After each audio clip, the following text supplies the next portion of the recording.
Baik, terima kasih Pak Kiai. Silakan ada yang mau bertanya. Kita minta 2 orang dulu dari teman-teman pelawak dulu. Ya, nampaknya muka lagi banyak masalah, kan? Silakan. Yang mau bertanya? Adek Jigo. Bismillahirrahmanirrahim. Assalamualaikum warahmatullahi wabarakatuh. Terima kasih Ustadz. Kebetulan saya pribadi juga sebagai komedian Ustadz. Dan mewakili teman-teman semua, kakak-kakak, abang-abang semua, kita di panggung itu selalu menghibur. Namun ketika momen ada sesuatu yang harus kita keluarkan, kadang menjatuhkan orang, mulai dari fisik, mencela dan lain-lain. Yang saya mau tanyakan, apakah dengan niat kita menghibur menjadi catatan, apakah menjadi catatan dosa untuk kita? Terima kasih Ustaz.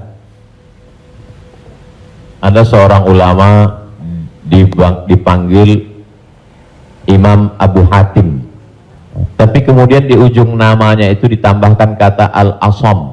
Asam diambil dari kata summum, bukmun, omyun. Omyun buta, bukmun bisu, summun tuli, peka. Jadi Abu Hatim Al-Asam artinya Abu Hatim peka, tuli. Secara bahasa itu menjatuhkan orang. Siapa itu? Itu Abu Hatim peka, Abu Hatim tuli. Karena ada beberapa orang, ada Abu Hatim, yang ini Abu Hatim peka, tuli. Tapi kenapa nama itu tetap tersemat di belakang namanya, dan tidak ada ulama yang melarang menggunakan peka itu di belakang namanya?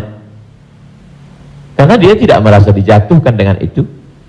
Lalu kemudian itu pula tidak menjatuhkan dia di depan orang banyak.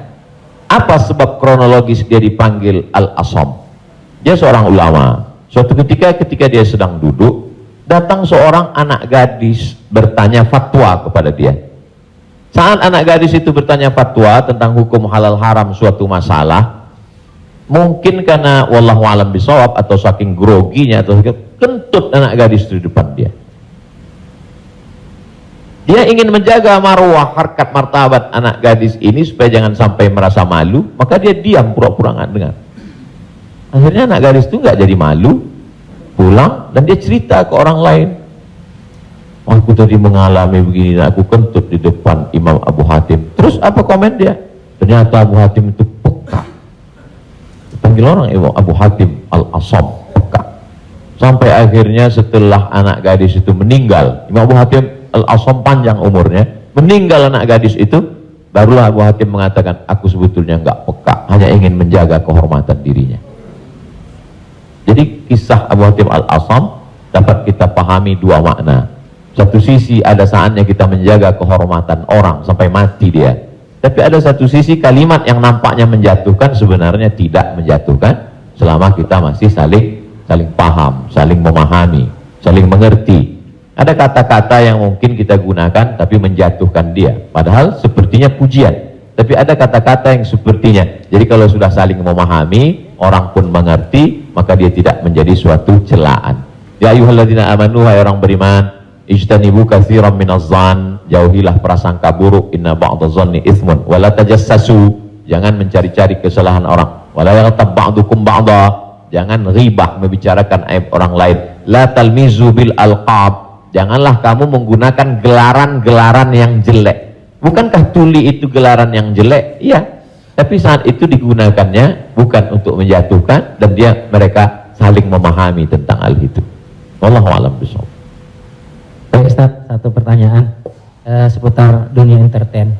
Ketika orang memerankan, misalnya mohon maaf lahir batin, main film seks, selama film itu diputar terus, sementara orangnya udah hijrah, dan saat ini film itu diputar, itu jariahnya seperti apa tuh Ustaz? Nah, ini mohon maaf lahir batin Ustaz. Hah? Nonton sama bini gue berdua.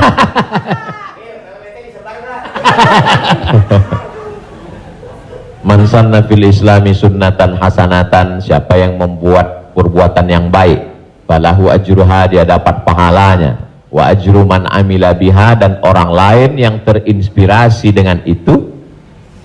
Jadi Jadi kalau Paski membuat rumah tahfiz, lalu kemudian komunitas-komunitas yang lain terinspirasi dengan itu, maka dapat pahala min ghairi an yanqusa min ujurihim syai'un. Pahala mereka tidak berkurang, sama-sama dapat 100 min ba'dih, setelah mati. Itu kalau yang baik. Bagaimana dengan yang tidak baik seperti yang tadi?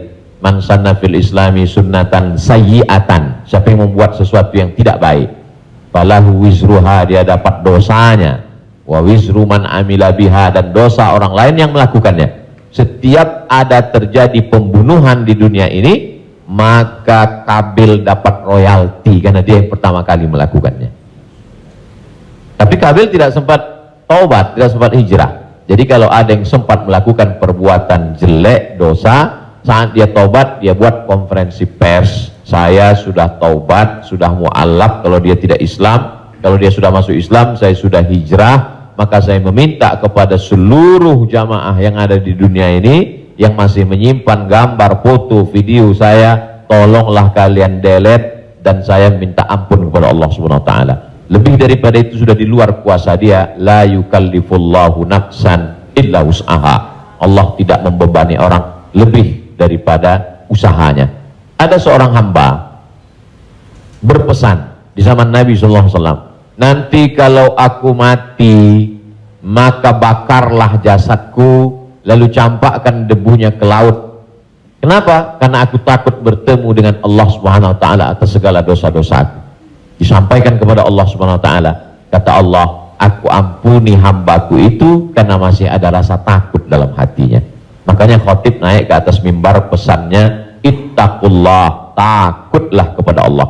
Kenapa kurban Habil diterima, kurban Kabil tidak diterima? La imbasatta ilayya yadaka litaqtulani, andai kau ambil batu besar untuk kau timpakan ke atas kepalaku, kata Habil, ma ana bibasiti yadiya ilaika liaqtulak, aku tidak akan membalas untuk membunuh wahai saudaraku. Kenapa? Inni akhafullah, aku takut kepada Allah Subhanahu wa taala. Saya yakin Mas, Abang yang berprofesi dalam dunia keartisan ini, apa yang membuat hijrah ini? Masih ada rasa takut di dalam hati. Rasa takut inilah yang kita pupuk bersama. Ada takut 5%, 5% kita jadikan menjadi sebuah komunitas, lalu kemudian kita jadikan sebuah amal nyata dalam kehidupan, disupport oleh Pak Prof dengan keluarga besar almarhumah, diberikan kesempatan untuk menuntut ilmu di Fakultas Hukum, di penyiaran Islam, maka dia menjadi gerakan yang luar biasa. Wallahu a'lam. Terima kasih. Selanjutnya ada adik Ginanjar Sukmana. Setelah itu Bang Atet Jakaria. Terima kasih Bang Tola, Tobek Lala.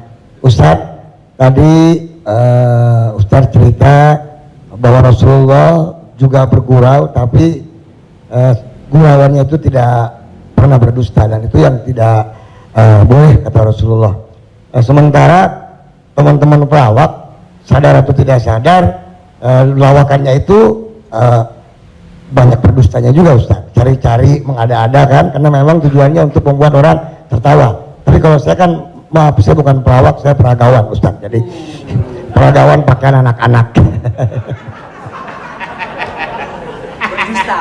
Jadi saya dengar dusta kan gitu ya. Contohnya kayak tadi gitu, atau bopak umpamanya dia mengatakan dirinya ganteng, dia cerita bahwa banyak cewek yang suka sama dia, itu kan berdusta Ustaz. Iya kan? Fitnah kan? Kita Willy. Enggak, tapi kalau soal ketampak. Jadi mohon dijelaskan kembali oleh Ustadz Abdul Somad batasan bagaimana di dalam melawak yang tidak boleh berdusta, sehingga kalau memang ternyata pelawak tidak boleh berdusta dalam melawakannya, mungkin saya sedang pikir-pikir dulu untuk melanjutkan profesi ini Ustadz. Saya takut masuk neraka. Terima kasih Ustadz Abdul Somad. Assalamualaikum warahmatullahi wabarakatuh. Ada saatnya kita berilustrasi, menceritakan suatu kisah. Jadi sebetulnya para penulis novel Islam pun dia sebenarnya kisah itu ada juga yang fiktif. atau dicampur antara nyata. Bahkan Buya Hamka menulis kisah campuran antara tenggelamnya kapal Panderwick adalah campuran antara nyata dan fiksi. Apakah ketika orang bercerita tentang fiksi itu dia berdusta? Tidak. Jadi kita bisa bedakan itu antara orang memang betul-betul dia berdusta. Kemarin saya melakukan ini suatu, padahal cerita itu tidak ada. Beda dengan dia misalnya katakan, saya ini Ustadz seorang peragawan, tapi peragawan pakaian anak-anak. Tidak, Mas Ginanjar tidak sedang bercerita, kemarin di mall saya memperagakan pakaian anak-anak Pak Ustadz. Ketika saya pakai pakaian anak SMP, semua ketawa. Itu dusta.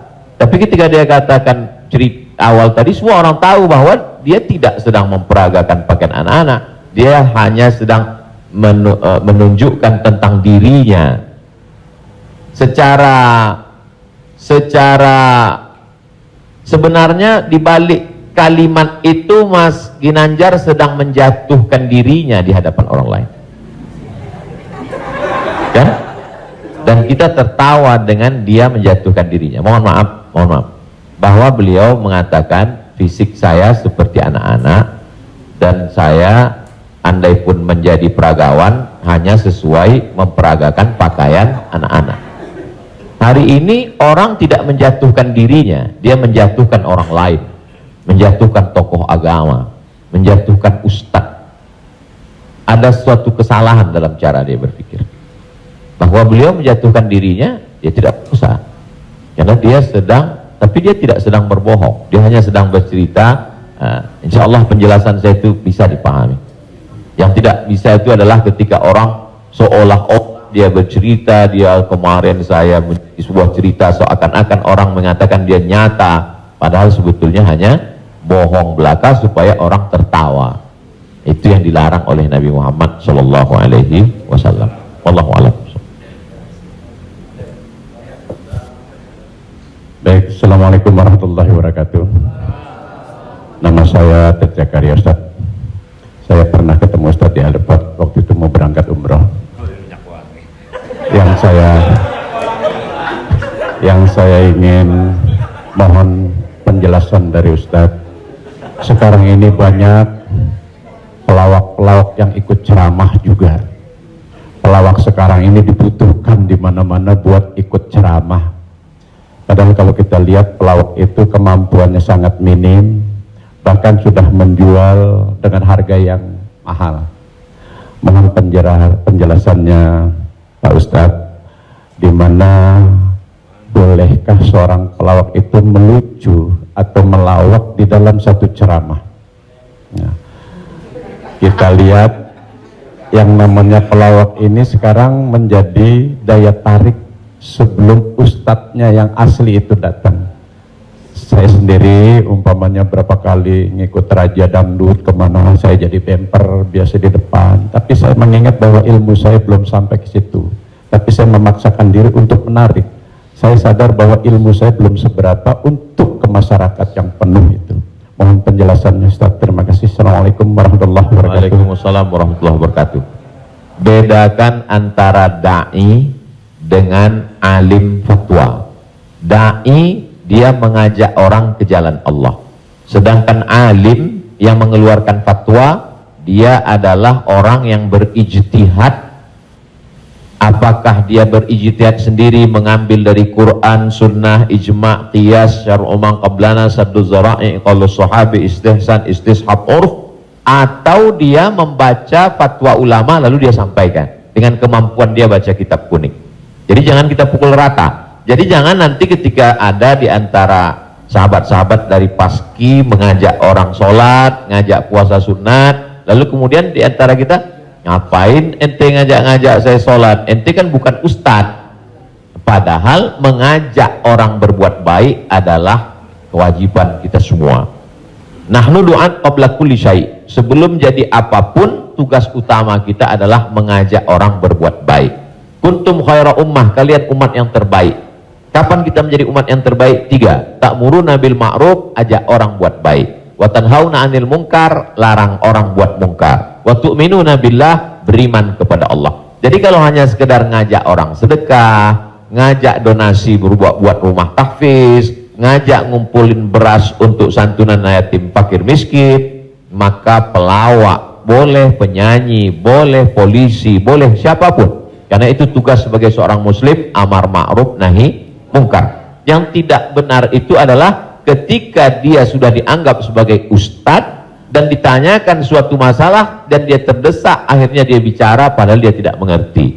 La taqfu ma laisa laka bihi ilmun, jangan kamu bicara pada sesuatu yang kamu tidak tahu. Inna sam'a, telinga, wal basar, mata, wal fuad, hati dan pikiran, kullu ulaika kana anhu mas'ula, kau akan disoal, kau akan ditanya, diminta pertanggungjawaban di hadapan Allah Subhanahu wa taala. Jadi kalau abang, mas diajak dalam acara dakwah sebagai pengantar supaya masyarakat mau mendengar, supaya ramai, hadirilah tablik akbar Ustadz Fulan bersama grup Paski untuk sebagai pengantar 5-10 menit, silakan. Tapi setelah itu nanti Ustadz bicara, pas tanya jawabnya serahkan ke Ustadz. Nah, jadi selama tetap kita menjaga. Jadi kalau diibaratkan rumah makan di airport, ini penyanyi, artis, Ustadz itu sama seperti yang memanggil penumpang supaya mau masuk ke rumah makan. Bapak Ibu saudara sekalian yang mau perjalanan, silakan mampir ke tempat kami, silakan mampir ke rumah makan kami. Ini yang ngajak. Nanti setelah orang mampir masuk ke dalam, baru dia ketemu spesialisnya. Yang mau makan soto di sana, yang mau soto Medan di sana, yang mau soto Betawi di sana, yang mau bakso di sana. Begitu lebih kurang. Karena masyarakat kita belum sampai pada level ngaji. Masyarakat kita ini 3 level. Pertama, level 1 yang memang sudah ngaji sama para habaib, baca kitab kuning serius, hatam dari A sampai Z. Ini memang nggak perlu pakai pemanggil tadi. Yang kedua adalah level yang masih mau ke masjid, tapi juga tergantung SMS kemana ngajak. Ngaji oke, kesini pun oke. Ini yang level 2. Yang level 3, ngelihat masjid pun masih takut. Makanya saya kalau tablik akbar pengajian ke daerah itu saya bagi 3. Ada pengajian yang saya memang nggak mau di masjid, saya pengajiannya maunya di lapangan sepak bola, di stadion, supaya sampai ke grassroots. Ada level 3 yang belum mau ke masjid. Saya terus terang Ustadz, ke masjid ini trauma, beberapa teman saya ke masjid meninggal. Nah, jadi yang level ini masih mau, masih bercampur. Jadi kalau ada orang yang ngejek, apa itu dakwah, apa itu pengajian, apa itu, kenapa melibatkan artis?